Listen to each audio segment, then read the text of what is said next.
media is generally believed to influence people, and the many ways in which individuals and society may be influenced by both news and entertainment mass media are referred to as media effects.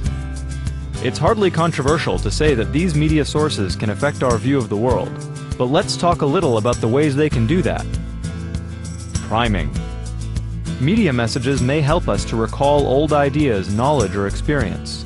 For example, a news story about the French presidential election might trigger thoughts about the French economy, memories of a trip to Paris, or remind a person to put brie on their grocery list. Agenda setting. Also called gatekeeping, this refers to the fact that the media controls the information we get, and therefore what we think about. Editors have a lot of power here, because they are ultimately the ones who decide what we're thinking about. Framing.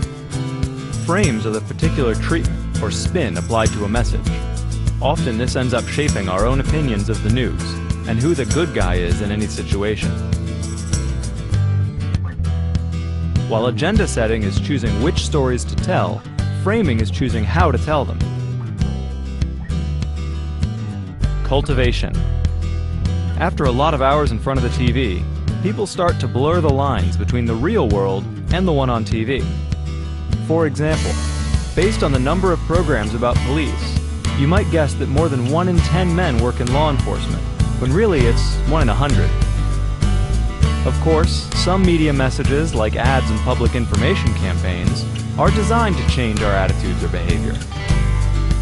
Factors that increase the likelihood of success include likability, credibility, or attractiveness of the source, the arguments used, and people who seem to agree with them. Media also plays a role in persuading people to adopt a new idea or practice. Often they first communicate messages about the new idea, which then spreads through interpersonal networks expanding over time to include social leaders, peers, and the community. This eventually leads to the adoption of the idea or innovation, reaching a critical mass. In today's world, it's impossible to avoid media influence, but by understanding the way it works, you can win back control of your perception and seek to have a balanced view of the world and the people in it.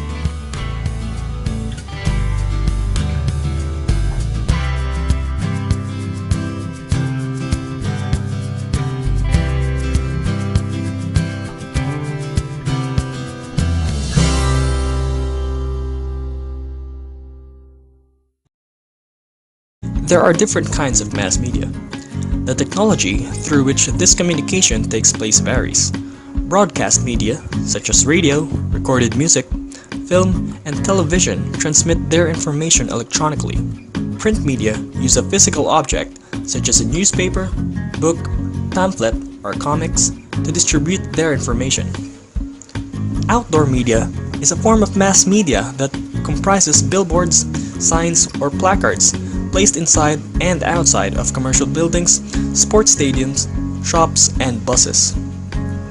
The digital media comprises both internet and mobile mass communication.